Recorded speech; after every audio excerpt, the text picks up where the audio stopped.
Hello, students. I'm your educator Yuvraj, and today we are going to remember the articles of the DPSP. बहुत से बच्चों को problem होती है DPSPs के आर्टिकल याद करने के अंदर। कई बार अपने फंडामेंटल राइट्स के आर्टिकल्स भी याद करने में दिक्कत होती है।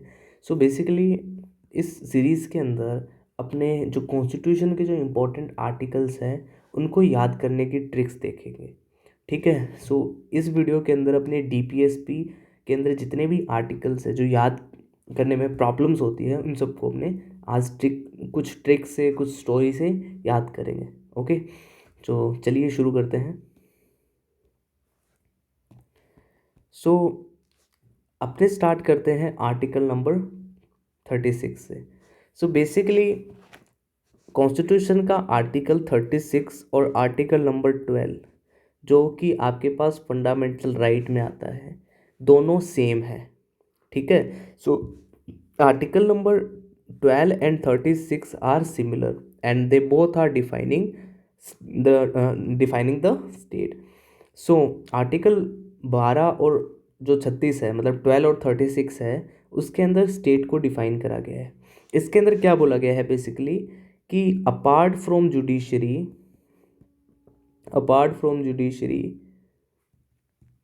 everything will be there in the state. It is the basic concept. Okay. So basically आप जब कॉन्स्टिट्यूशन प्रोविज़न देखोगे उसके अंदर ये वाली चीज़ मेंशन तो नहीं की गई है कि apart from judiciary everything is state, but जब आप कंक्लूजन पे आते हो तो बेसिकली कुल मिला के यही आता है। और बेसिकली जुडिशरी जब अपना जुडिशियल फंक्शन कर रही होती है उस मोमेंट पे वो स्टेट का पार्ट नहीं होती है। ठीक है।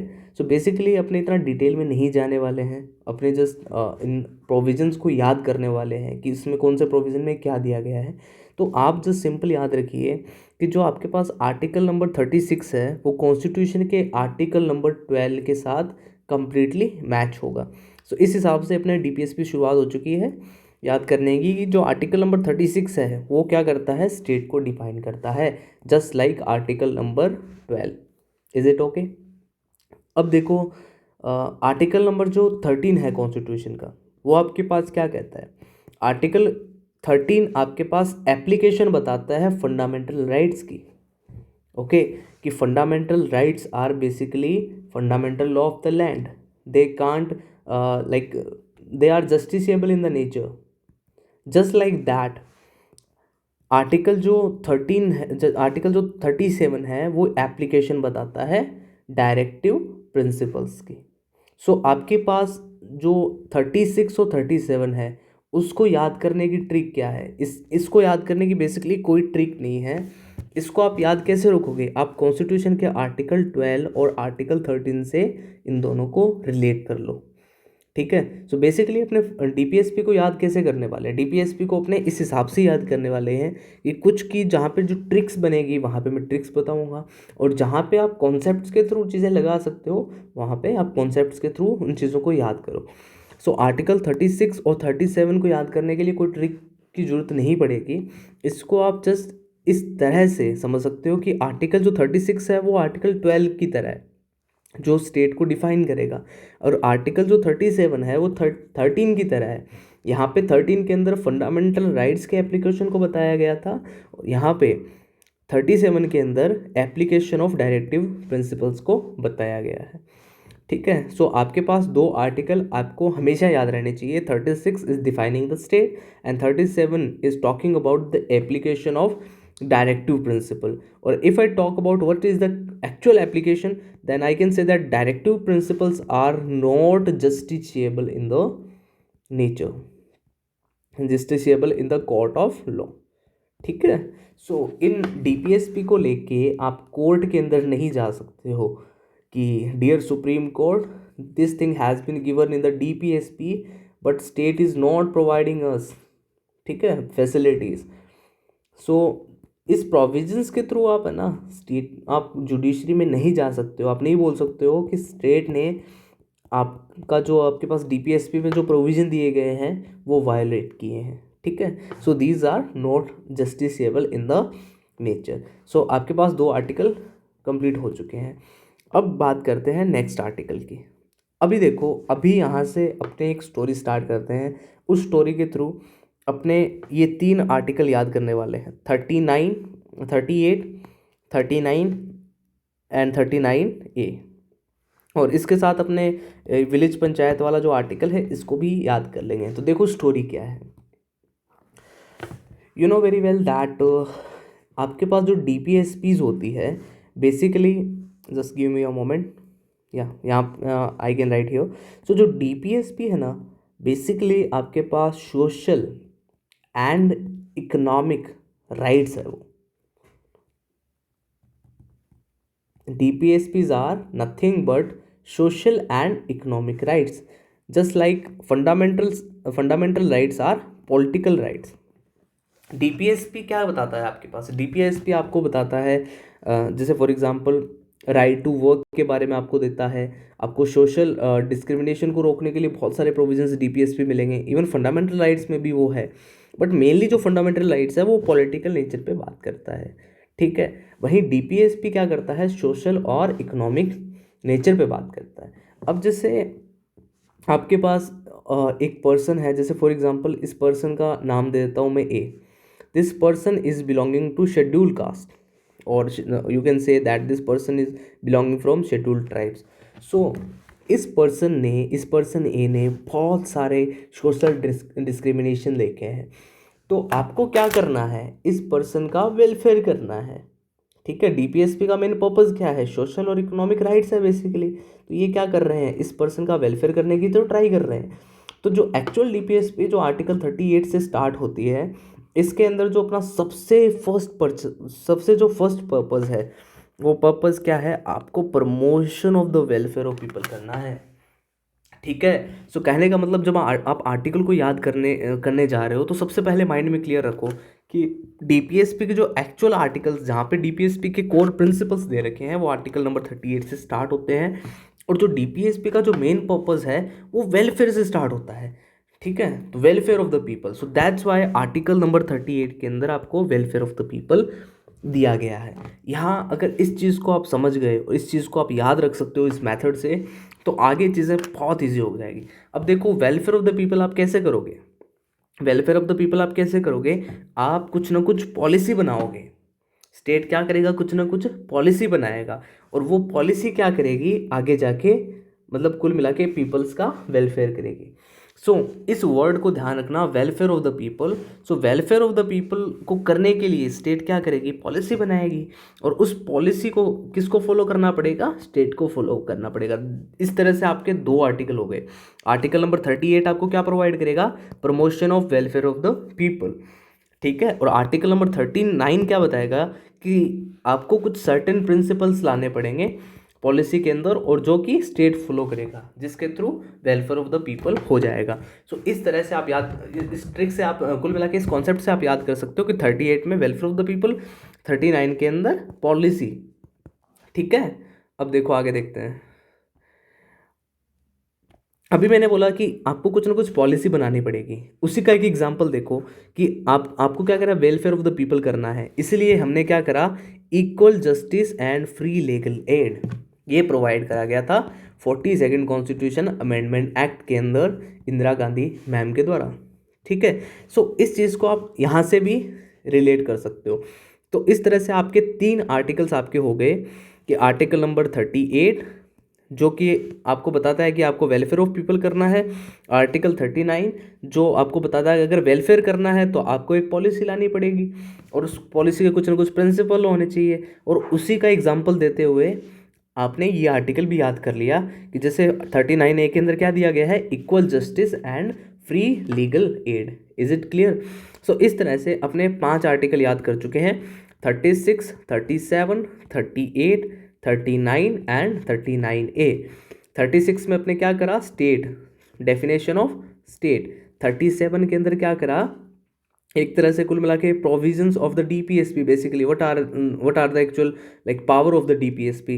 38 में अपने क्या करा है, वेलफेयर ऑफ द पीपल। 39 में पॉलिसी, 39 के अंदर फ्री एंड लीगल एड। इस तरह से आप चीज़ों को याद रख सकते हो।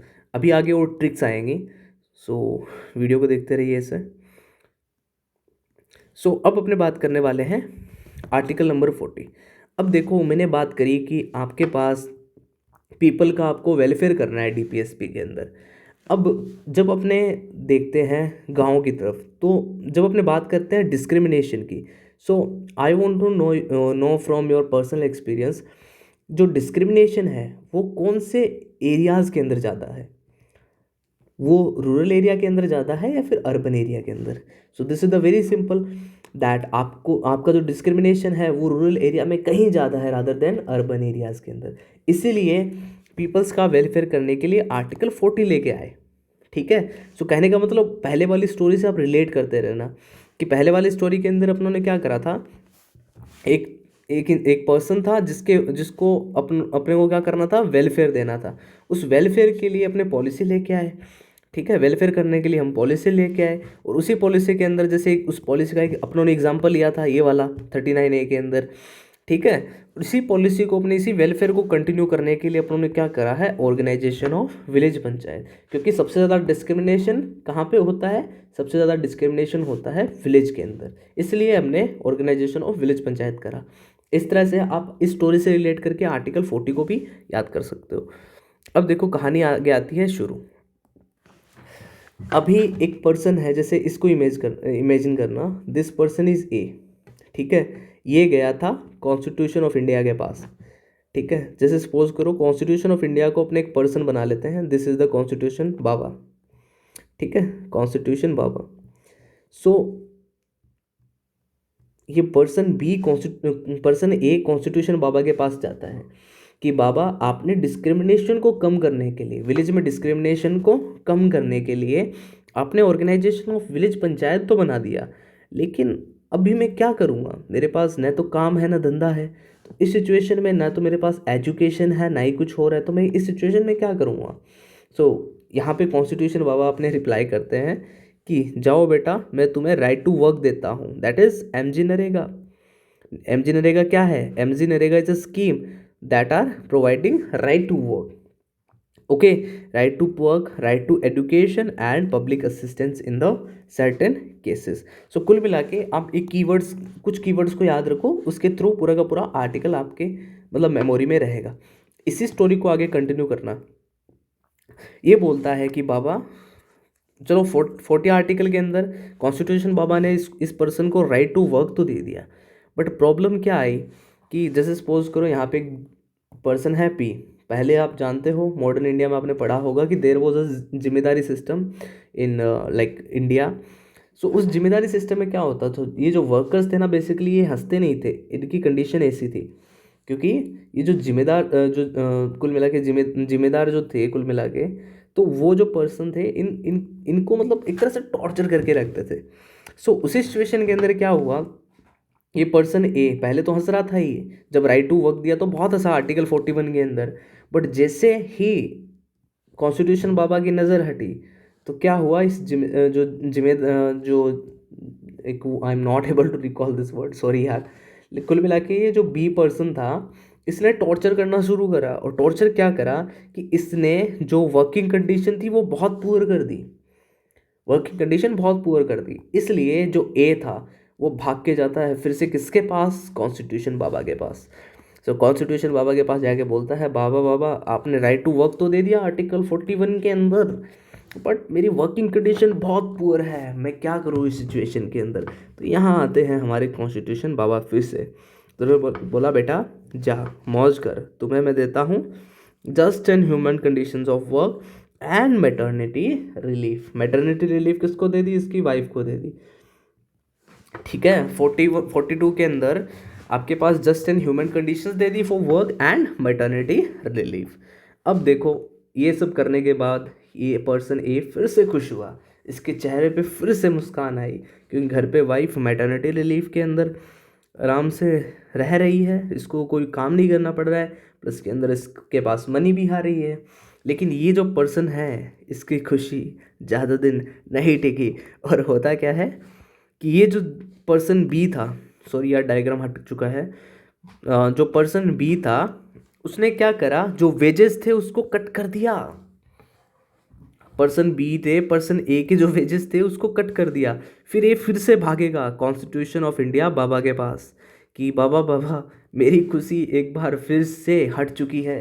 तो कॉन्स्टिट्यूशन बाबा फिर से बोलते हैं क्या हुआ बेटा, कि आपने राइट टू वर्क दे दिया मुझे आर्टिकल नंबर 41 के अंदर, 42 के अंदर आपने ह्यूमन कंडीशन दे दी, बट प्रॉब्लम आ रही है ये जो यार फिर से भूल गया मैं वर्ड, सॉरी फॉर दैट। जो जमींदारी सिस्टम के अंदर जो पर्सन्स थे उन्होंने मेरे फिर से पैसे काट लिए, जो पैसे मुझे मिलने चाहिए तो वो पैसे नहीं दिए।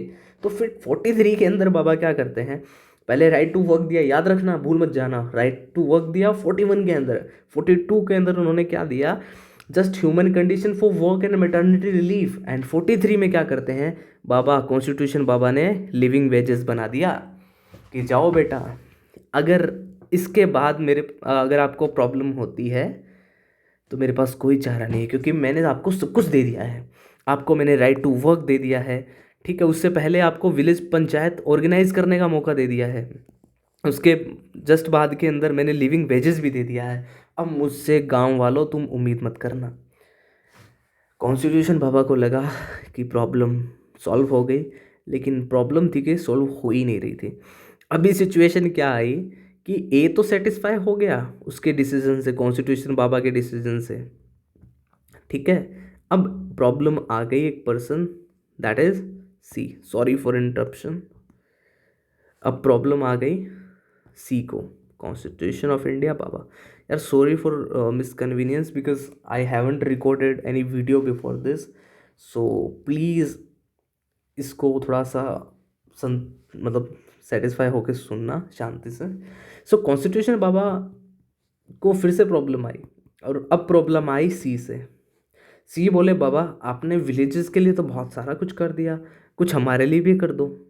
तो ये जो सी था बेसिकली इंडस्ट्री के अंदर था, ये सी किसके अंदर था, इंडस्ट्रीज़ के अंदर था, और इंडस्ट्रीज़ के अंदर वर्कर्स की कंडीशंस बहुत पुअर थे, ठीक है। इसीलिए 43A के अंदर कॉन्स्टिट्यूशन बाबा ने क्या करा, कॉन्स्टिट्यूशन बाबा ने participation of workers in the management of industry दे दिया। और दिया किससे, ये पहले वाली ए वाली स्टोरी याद रखना, ए से इंस्पायर होके सी आया था कॉन्स्टिट्यूशन बाबा के पास, बाबा तुम लोगों ने विलेजेस वालों के लिए तो बहुत कर दिया, ये प्रोविजंस दे दिए, human conditions and work and maternity relief और लिविंग वेजेस भी दे दिया, बट ये काम हमारे लिए भी कर दो। तो बाबा ने क्या करा, 43A दे दिया। 43A के अंदर क्या दिया, participation of workers in the management of industry. Apart from this एक आर्टिकल और दे दिया कि चलो बेटा तुम तो लेने एक आए थे, हम आपको दो दे देंगे, एक के साथ एक free, that is promotion of cooperative societies. क्योंकि कोऑपरेटिव सोसाइटीज़ के अंदर क्या होता है, जो मेंबर्स होते हैं कोऑपरेटिव सोसाइटी के वो एक दूसरे के साथ टाई अप कर लेते हैं कुल मिला के, दिस इज द थिंग। यहाँ तक अपने आर्टिकल्स पढ़ चुके हैं, पर this article uniform civil code in the article 44। So basically इसको समझने के लिए थोड़ा सा बैकग्राउंड में जाओ। यूनिफॉर्म सिविल कोड का मतलब क्या है कि जितने भी इंडिया के अंदर रिलीजन है उन सब के common civil laws, common civil laws, ठीक है। सो ये होता है यूनिफॉर्म सिविल कोड का बेसिकली मतलब। सो इस आर्टिकल को आप याद रख लो, क्योंकि इस आर्टिकल को याद रख लोगे तो आगे वाले आर्टिकल्स ऑटोमेटिक याद हो जाएंगे। अब देखो कंडीशन क्या है, अगर यूनिफॉर्म सिविल कोड आपको लाना है तो सबसे मस्ट कंडीशन क्या है, कि सबसे मस्ट कंडीशन है कि हिंदूज़ या फिर हिंदूज़ मुस्लिम या फिर जितनी भी अलग जैसे सिख्स हो गए, जैन्स हो गए, इन सब के अंदर कुल मिला के एक फर्टर्निटी का भाव होना चाहिए, फर्टर्निटी होनी चाहिए। अगर फर्टर्निटी है नहीं है, एक तरह से भाईचारा नहीं है इनके बीच में, तो ये यूनिफॉर्म सिविल कोड लाना कोई चांसेस है नहीं इसके।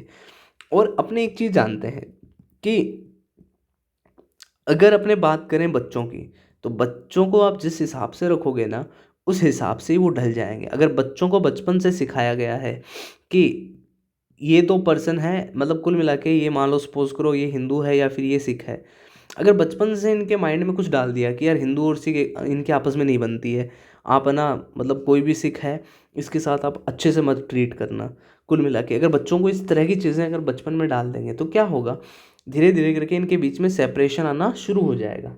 ये एक स्टोरी समझा रहा हूँ मैं आर्टिकल याद करने के लिए, प्लीज़ इन सबको किसी चीज़ से रिलेट मत करना, ठीक है।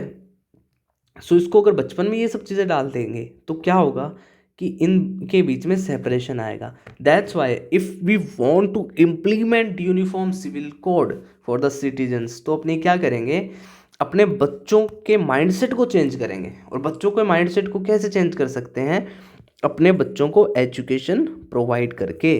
सो आर्टिकल 45 के अंदर देखो, याद रखना ऐसे कि 44 के अंदर यूनिफॉर्म सिविल कोड दिया, लेकिन यूनिफॉर्म सिविल कोड ऐसे पास नहीं हो सकता है। इसलिए अपने को क्या करना पड़ेगा, अपने को बच्चों के एजुकेशन पे ध्यान देना पड़ेगा।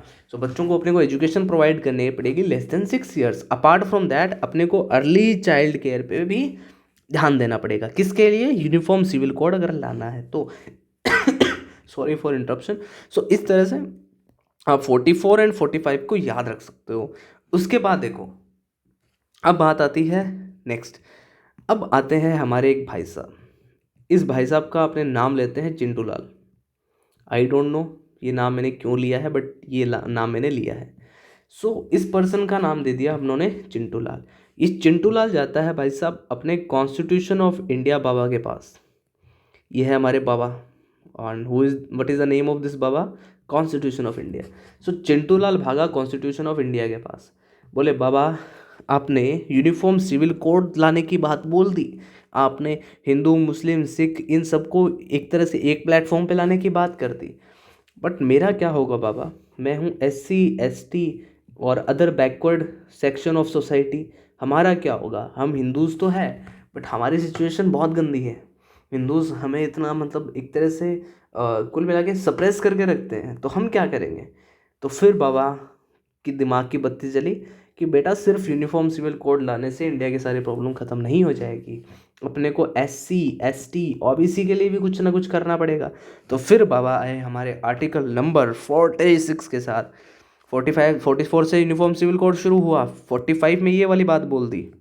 अलग से यार ये अलग ही हो रहा है, सॉरी फॉर दैट। 45 में अलग ही बात बोल दी, लेकिन 46 के अंदर आते हैं बाबा स्टोरी के साथ।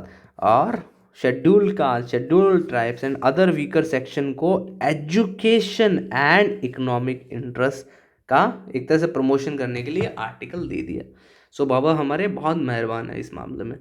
सो इस स्टोरी को मजाक में मत लेना प्लीज़, इससे ये चीज़ें याद करने की कोशिश करना, सो दैट चीज़ें बहुत ईजी हो जाएगी आपके लिए। सो आर्टिकल 44 में यूनिफॉर्म सिविल कोड याद रखना। 45 के अंदर आपको क्या करना है, चिल्ड्रन को एजुकेशन देना है और अर्ली चाइल्ड केयर पे ध्यान देना है। 46 के अंदर आप क्या करोगे, एजुकेशन एंड इकोनॉमिक इंटरेस्ट किसका करोगे, schedule tribes and other weaker section of society. यहाँ तक चीज़ें याद हो गई। चलिए नेक्स्ट शुरू करते हैं आगे वाला। अब देखो उसी पर्सन को याद रखना, चिंटू लाल को। चिंटू लाल हट चुका है स्लाइड से, बट इट्स ओके। सो चिंटू लाल को फिर से ध्यान रखो। अब चिंटू लाल बोला बाबा बढ़िया कर दिया आपने, हमें एजुकेशन राइट्स दे दिए, हमें कुल मिला के इकोनॉमिक इंटरेस्ट दे दिया, लेकिन what about my nutrition health. वही बात है भाई, एक चीज़ कर दी ना तो दूसरी डिमांड भी बढ़ जाती है। पहले चिंटू सिर्फ एजुकेशन की बातें करता था, इकोनॉमी की बातें करता था, अभी ये स्टेट से न्यूट्रिशन की बातें करने लग गया। इसे भी प्रोटीन चाहिए, इसको भी डोले शोले बनाने हैं, तो न्यूट्रिशन की बातें करने लग गया। अपार्ट फ्रॉम दैट मुझे स्टैंडर्ड ऑफ लिविंग चाहिए, मुझे बंगला चाहिए, मुझे मर्सिडीज चाहिए, ये बोलता है भाई साहब चिंटू लाल। और प्लस के अंदर हमें पब्लिक हेल्थ भी अच्छी चाहिए। सो फिर हमारे जो कॉन्स्टिट्यूशन वाले बाबा थे, बाबा को आती है थोड़ी सी हंसी। बाबा बोलते हैं जा बेटा तेरे को मैं ये भी देता हूँ। तो 47 के अंदर, आर्टिकल नंबर 47 के अंदर क्या दिया गया है, 47 के अंदर आपको दिया गया है कि स्टेट को रेज करना है level of nutrition, apart from that standard of living and public health. Is it clear. So इस चेन को यहाँ तक आप मतलब समझ सकते हो, इस तरह की चीज़ें। सो कुल मिला के अपने आर्टिकल्स को चंक्स में याद करा है कि अब मैंने क्या करा, अब मतलब हमने क्या करा, प्लीज़ मन पे मत लेना, हमने क्या करा, यूनिफॉर्म सिविल कोड के थ्रू अपने अर्ली चाइल्डहुड केयर मतलब आर्टिकल नंबर 45 को भी याद कर लिया है, 46 को भी अपने याद कर चुके हैं अब, एंड 47 को भी अपने कर चुके हैं। अब आते हैं नेक्स्ट आर्टिकल पे 48 पे। Is it clear till now. आप नहीं बता सकते हैं तो आप कमेंट में बता देना। सो 48 के अंदर अभी अपने क्या करने वाले हैं देखो।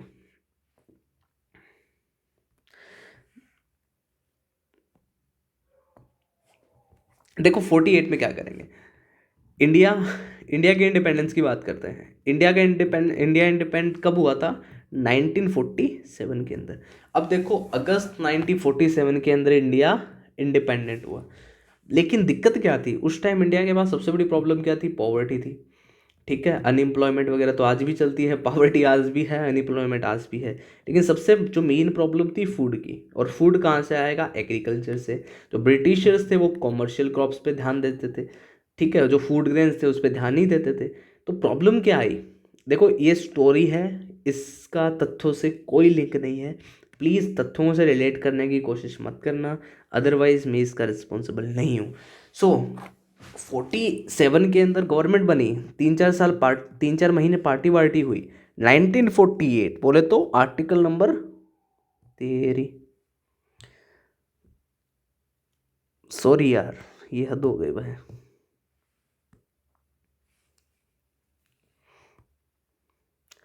सो आर्टिकल नंबर 48, तो आर्टिकल नंबर 48 के अंदर क्या हुआ यार? ये हो क्या रहा है यार, हद हो गई मतलब।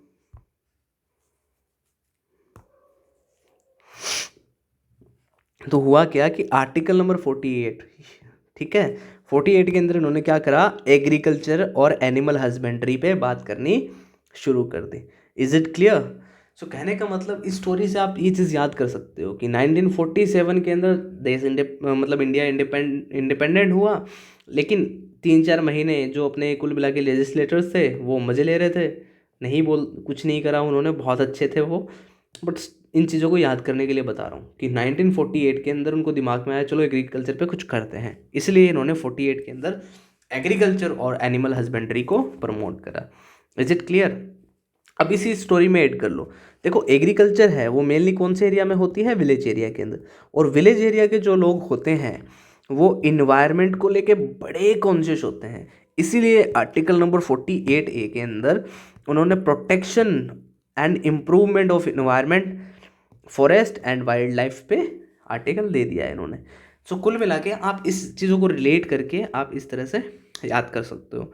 अब आती है भाई साहब फाइनल ट्रिक, जो लास्ट के आर्टिकल्स को याद करने में आपकी बहुत बड़ी हेल्प करेगी। ये 3 आर्टिकल आप चुटकियों में याद कर सकते हो। इस 3 आर्टिकल को कैसे याद करोगे? देखो, this is a person and the name of the person is Monu. India के अंदर तो बहुत कॉमन नाम है ना, मोनू, चिन्नू, चिंटू, मिंटू। सो इसी तरह से यह हमारे हैं मोनू भाई साहब। सो मोनू भाई साहब जो है वो है हमारे मोनूमेंट्स, ठीक है। अब मोनू भाई साहब कहाँ जाते हैं? भाई साहब जाते हैं जुडिशरी के अंदर। मोनू भाई साहब जाते हैं जुडिशरी के अंदर, और जुडिशरी के अंदर जाके क्या कहते हैं? I dear supreme Court, my dear supreme Court, I want that Russia and Ukraine should stop their war. ठीक है, ये मोनू भाई साहब जिसकी खुद की गृहस्थी संभल नहीं रही है भाई साहब से, और इनको रशिया यूक्रेन का युद्ध शांत करवाना है भाई। सो मोनू भाई साहब क्या करते हैं? जुडिशरी जाते हैं सो दैट रशिया और यूक्रेन के बीच के अंदर शांति आ जाए। सो क्या है आर्टिकल नंबर 49 कि प्रोटेक्शन ऑफ मोनू भाई साहब, protection of monuments and the places and the objects of the national important.